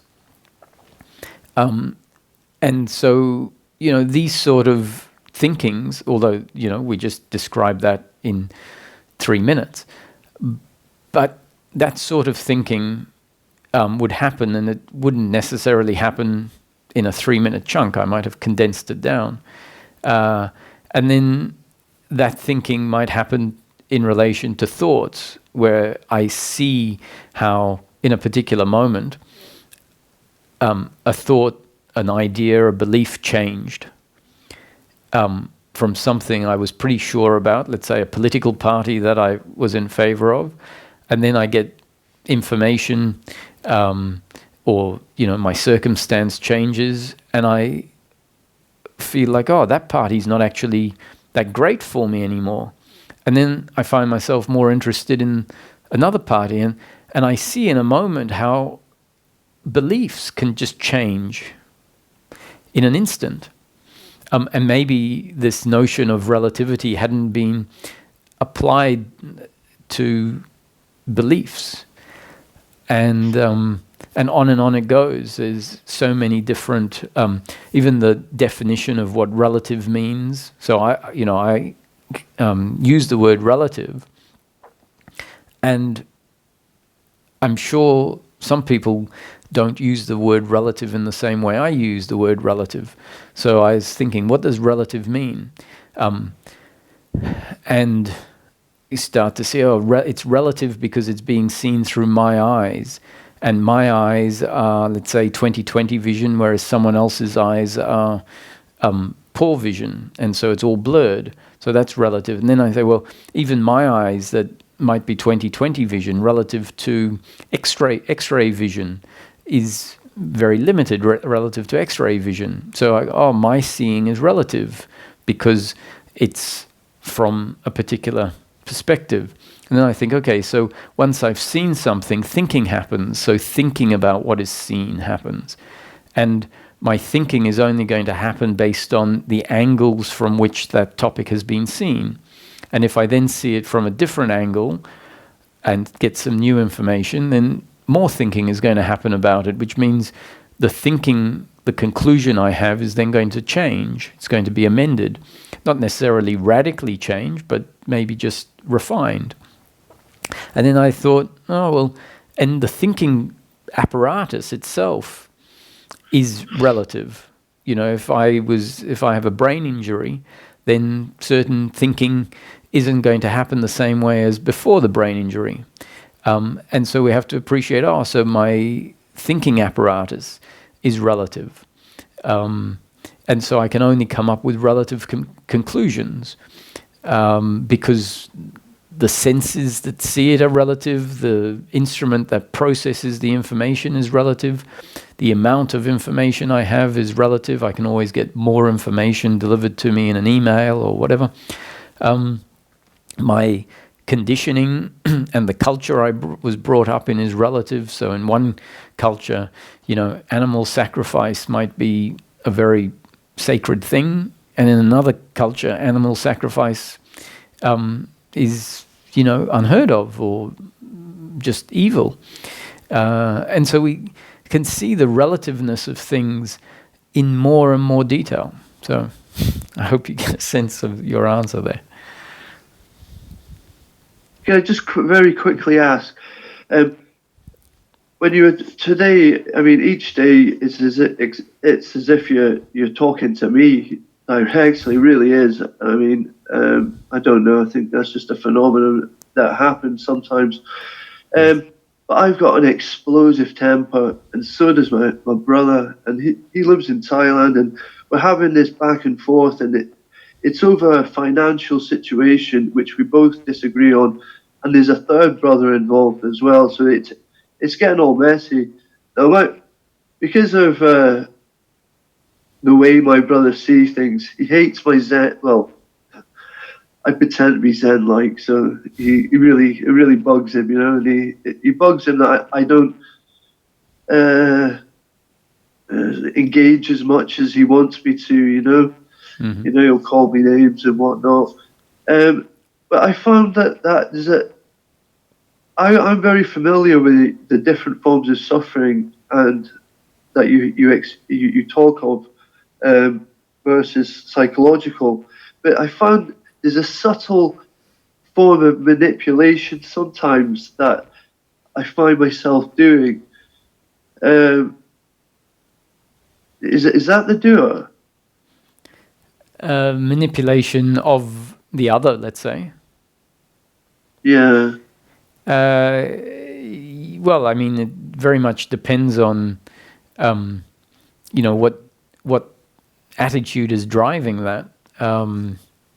You could manipulate someone for biological reasons, as in not for biological reasons, but without doership and attachment. If you, want to help a child get across a part of a trek, and you can come up with some trick to not have them be afraid, crossing a bridge or something like that, then you can, in a way, manipulate the person, but you're not doing it from doership or attachment to outcomes.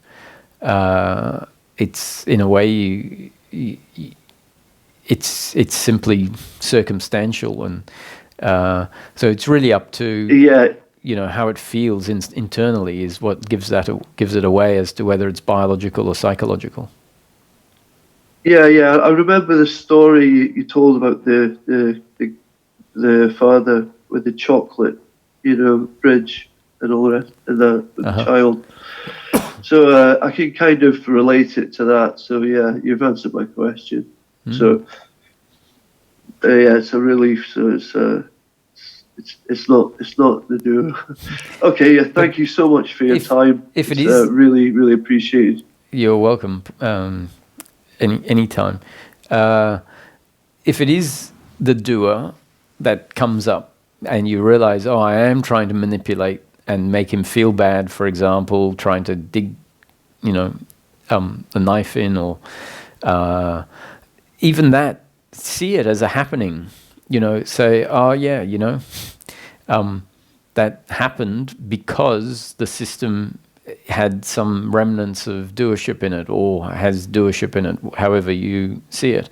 And so seeing things for what they are is much better than trying to sugarcoat something and pretend it's not that because it feels good to think, oh, I don't have any doership in me. It's much better for our movement towards peace of mind to call a spade a spade. Having said that, if it isn't doership, then that's great. You look at it and you go, no, it's not doership. It's just part of my biological reaction in this circumstance, and it makes sense. He's pushing past a boundary. At some point you say, hey, listen, it's not on. And so just it's about more and more clarity coming in and seeing things as they are, and that's the most important part. Something how it is. If you see something and you see its doership, there's nothing you can really do. You can just see it. Is it just refrain from doing that behavior again? No, the seeing of it is in the seeing of it does. That's how it gets changed if it's going to change. The trying to change it is still a movement that is putting energy into a movement that doesn't actually change it.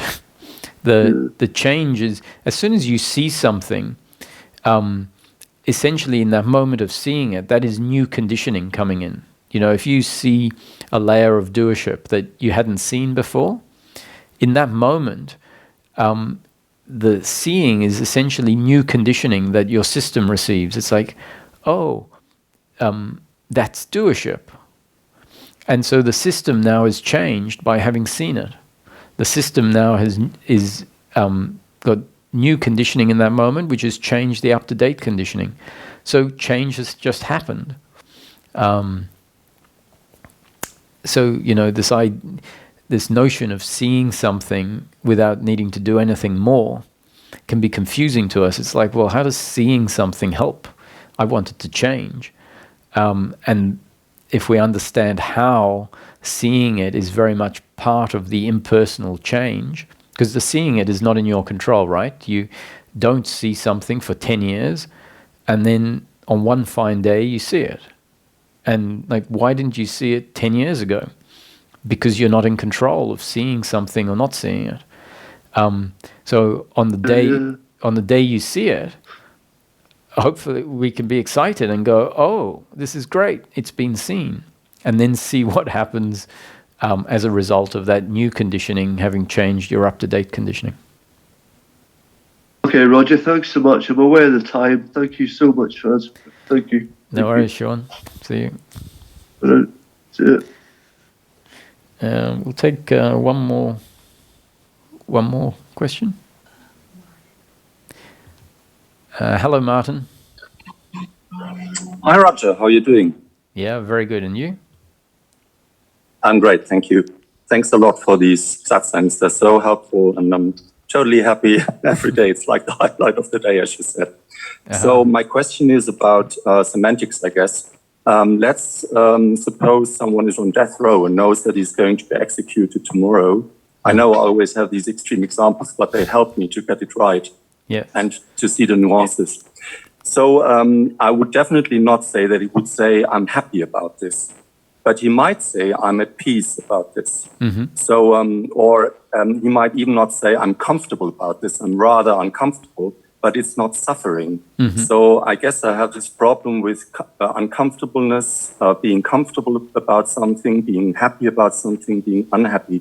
Can you clarify? Because that's my big problem. Whenever I think, or even the lady who talked about her daughter having stolen a credit card, she would definitely not say while being angry, I'm happy at the moment. She might be saying, I'm at peace with this, and that's why I'm happy. But, you know, the everyday language of I'm happy about this is not really applicable. It sounds rather far-fetched, and it sounds like it's a question of semantics instead of raising the question of if the teaching is right. So can you clarify this, please? Yes. So, you know, for me, in the teaching, happiness very much means peace of mind. And so I go to great lengths saying happiness for the human being is available, but happiness for the human being is not the happiness we are used to imagining as happiness, which is pleasure. Happiness for the human being is available in the form of peace of mind. So that clarification really should say that within the scope of the teaching, happiness does mean peace of mind. Within the teaching, the feeling of excitement is referred to as excitement or pleasure. Now, in everyday language, and I will still do it because I'm familiar with the semantics, like I really know what I mean in different cases, but in everyday language, the word happy is often interchanged with pleasure, excitement, for example. So I would still write a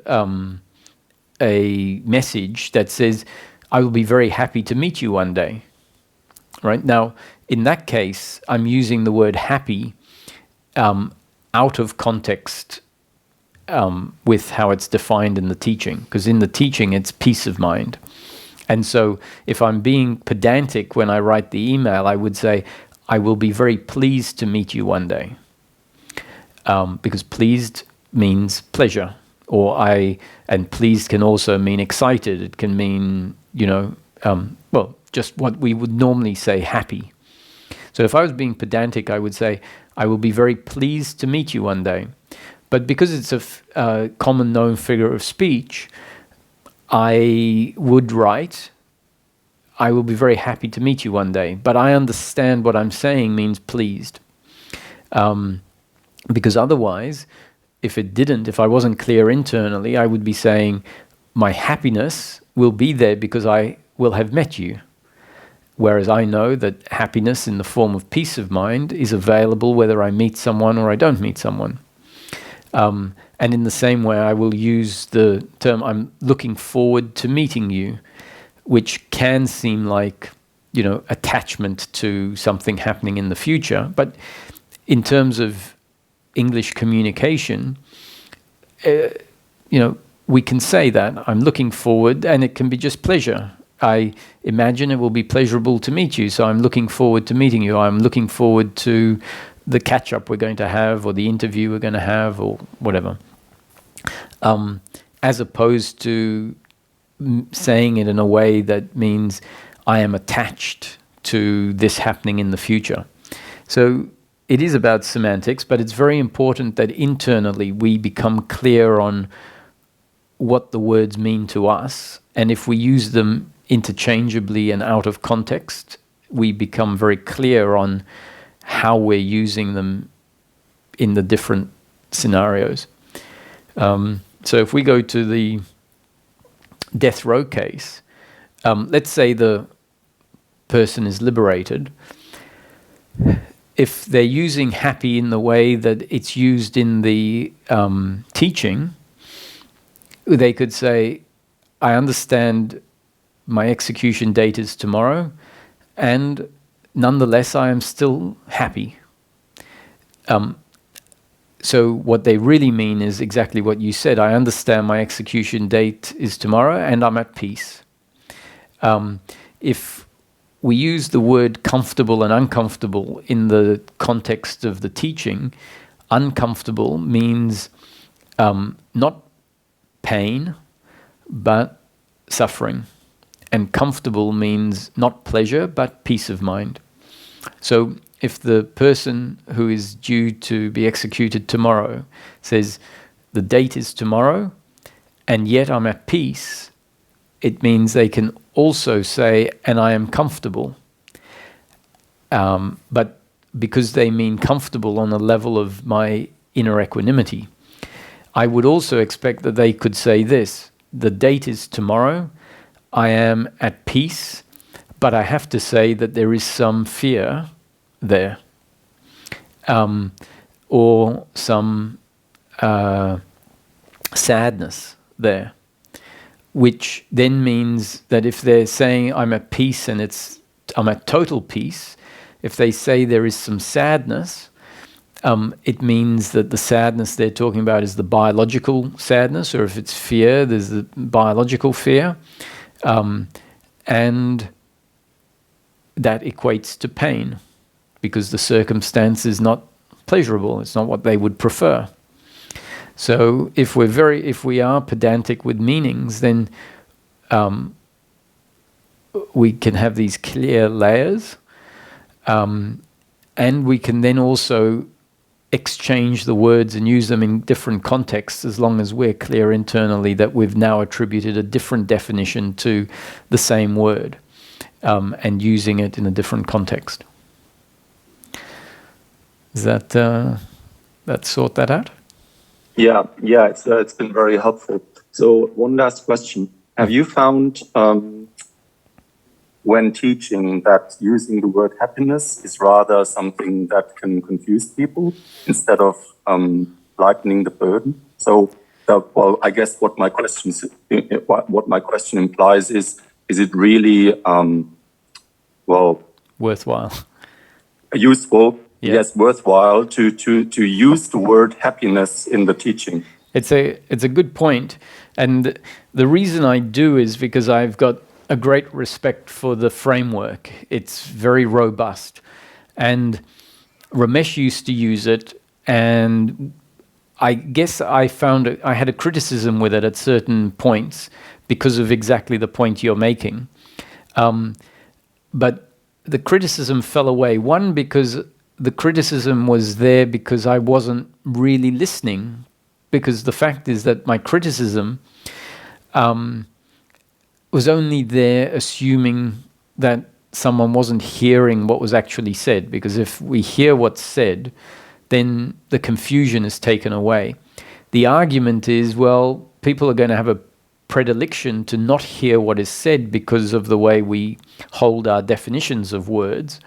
And so if we know that the word God is loaded, if we know that the word happiness is loaded with a certain association, isn't it better to use a different word?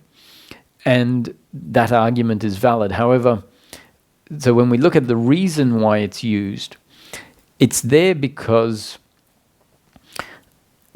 the way it's put forward is saying we're all looking for happiness. Like even the people that are have never come across any spiritual teachings, they're not interested in peace of mind, they haven't heard of peace of mind, and they're seeking pleasure, pleasure, pleasure. They're seeking pleasure, pleasure, pleasure because they're looking for happiness.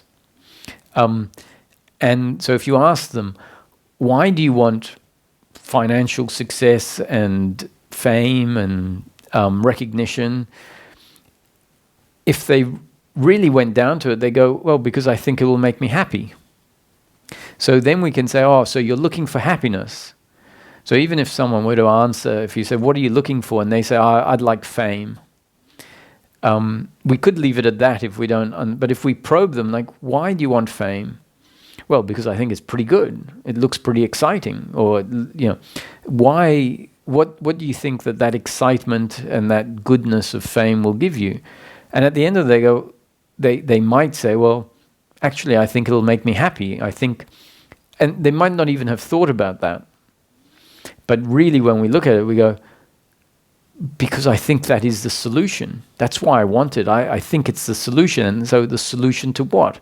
Well, the solution to my uncomfortableness in life, my unhappiness in life.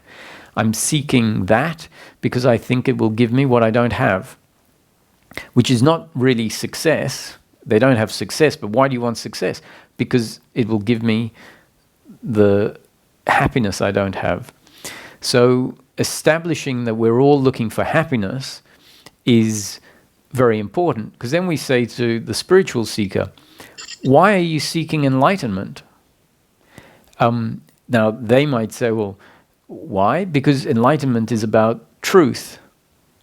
And I want to know the truth. It's about knowing oneself. So I want to know myself. So why do you want to know yourself? And it might seem like a silly question. In the same way that when you say to someone, why are you seeking fame, might seem like a silly question, because it can seem like fame in and of itself is such a great thing. And so it can seem like a stupid question. But really, when we get down to it, fame in and of itself is maybe not such a great thing. And so someone is seeking it because they believe it's a great thing that will give them something. And in the same way, seeking enlightenment and seeking truth, seeking to know yourself, it might not be such a stupid question to ask, why do you want that? Why do you want oneness? Why do you want the end of separation? And so that's why the teachings is in practical terms, bring it down to in practical terms. In practical terms, we want liberation or enlightenment because we think it will make us happy.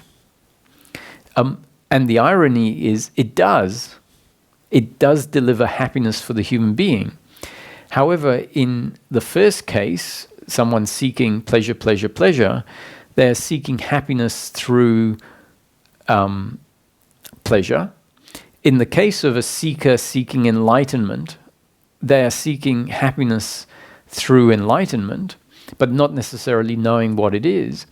And hopefully enough people out there watching now say, what I'm seeking is happiness, and happiness for the human being is to be found in a very specific form, which is happiness through peace of mind, which really means the happiness that I'm seeking is peace of mind, which then once we've got to that, once we've got that far, we can say, I'm just seeking peace of mind.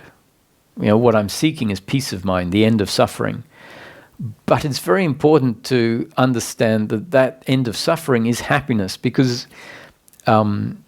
fundamentally, when we boil it down, it's really important for us to acknowledge, I just want to be happy.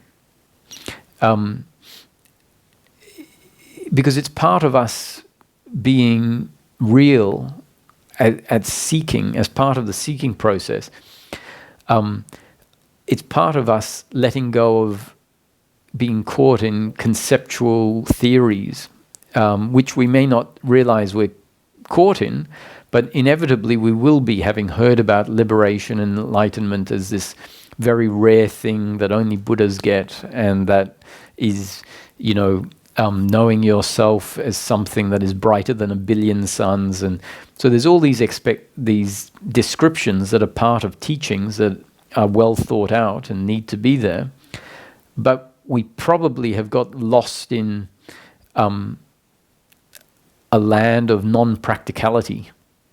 So at some point, to get us out of that essential lostness in concepts, we need to start keeping it practical and be honest and say, actually, I don't have a clue what anything is. I just want to be happy.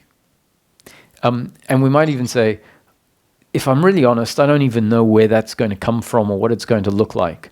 That's a fantastic starting point, because we've said, I'm not interested in life after death, maybe, or reincarnation, or fame, or money, or soulmates. Who knows? Maybe none of those things will give me what I want. I just want to be happy in life. And so if we come back down to that starting point, we can then start working from that starting point, because it's very practical, right? Happiness in an undefined way. When we say, who am I kidding? I just want to be okay, wake up in the morning and not feel uncomfortable with being here. So really we might say, that's my unhappiness, feeling uncomfortable with being here, so I just want happiness. That's when we start being able to explore what happiness really is in practical terms, and it can then focus us down the path of seeking happiness through peace of mind. So, there you go. Thank you very much. Yes, it cleared up a lot of things for me. Your two answers. Thank you very much. You're welcome, Martin. But it's a good point. Once once we understand that we're looking for peace of mind, then in a way, and seeking this contemplation of happiness has brought us down to the practical level where we can start being real with what our unhappiness is, and that happiness might just be the end of unhappiness, and that we see that seeking happiness in pleasure is not the answer. So then our mind can become clear, I'm seeking happiness in peace of mind. Once all that's happened, then we can just start talking about peace of mind. If someone's gone through that, that's a very valid point. And it does, I see it as having caused a problem, because sometimes someone will say to me, I'm not looking for happiness anymore. I've seen that all I'm really looking for is peace of mind. And so when someone says that, they're clearly still got a definition of happiness as pleasure. So on the one hand, it's good if they say to me, thanks for the pointers, I'm not seeking happiness anymore, I'm just looking for peace of mind, the end of suffering. And on the one hand, it's great, but on the other hand, I'd say, but you must have missed the point that peace of mind is happiness in the form that is really available. And so if that was understood, they wouldn't say, I'm not looking for happiness. They would probably, what they could say and be on mark is say, I'm not looking for happiness through pleasure anymore. I'm looking for happiness through peace of mind. Then I'd go, yes, now you've really nailed it. Yeah. Lovely. Thank you. Thank you so much. Yeah. Thank you. Thank you, Martin. All right. Thank you, everyone. See you on Monday.